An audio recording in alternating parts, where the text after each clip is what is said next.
Runs pretty good. Hey guys, welcome back to the channel.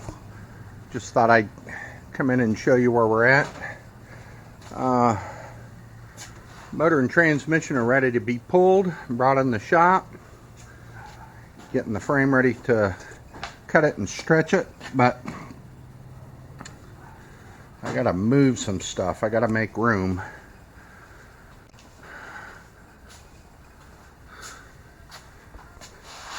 And what's in the bag?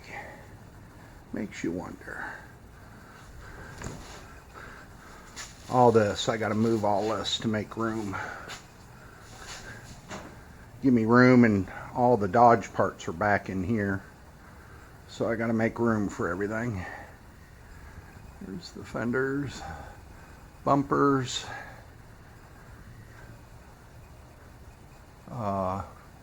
tonneau cover,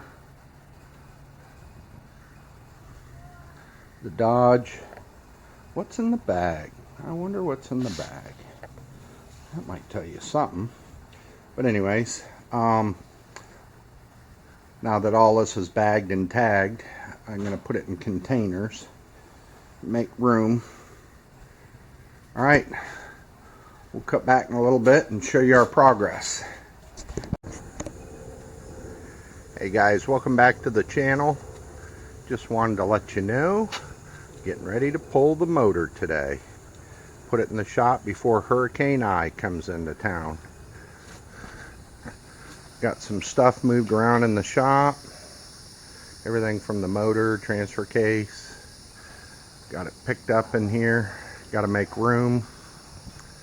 Made quite a bit of room in here. Still got to move this last little bit. Get all this put back into containers so it doesn't get damaged. What's in the bag?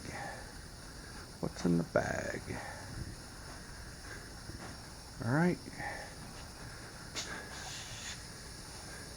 Everything off the motor, suspension, radiator.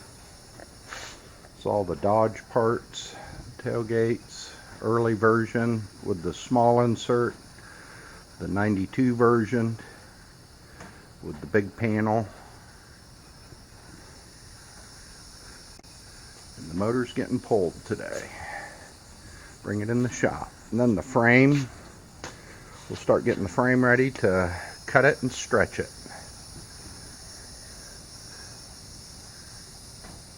Alright, just wanted to give you a quick update.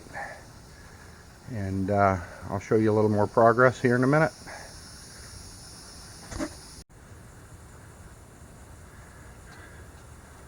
Alright guys, here we go.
Ta-da! It's out. This is the first time this motor's been out since the factory installed it. Transmission's been out twice. I had it pulled out, no, 3 times. I did a rear main seal, I had the transmission rebuilt. They didn't do something right, so I had them rebuild it a second time. But even the second time, you see it's still leaking.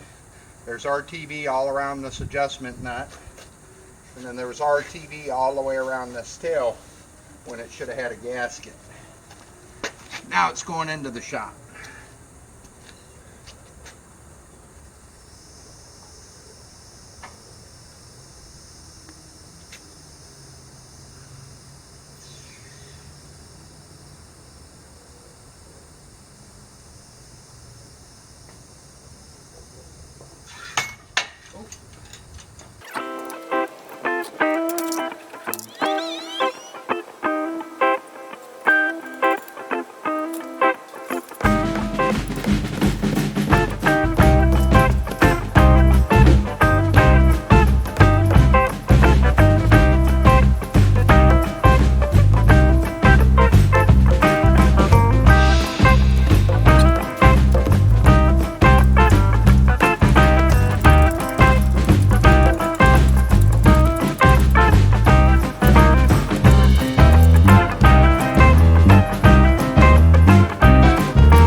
I thought you guys might find this interesting. What I did, since I have the crew cab frame on a cart, I thought I'd put them up on top of each other so you guys could see the differences between the two frames. Of course, the top one is a 1-ton 84 gas crew cab long bed frame.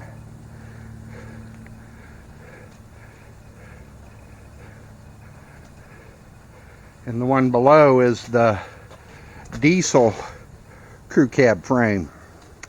And what I thought I'd do tomorrow, I'll shoot more video of this because it's 450 degrees out and I'm on the verge of a stroke.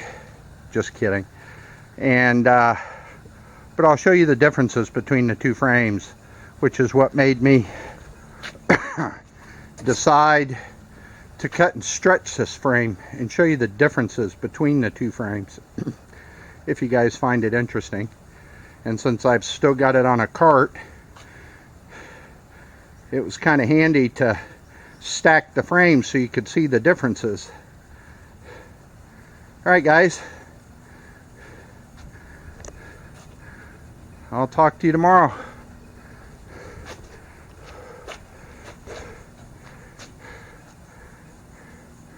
Alright, hope you enjoyed the video. Thanks. Don't forget to subscribe, like, and hit the notifications bell. Give me a thumbs up if you like it. Subscribe would really help. Alright, thanks guys. Talk to you later.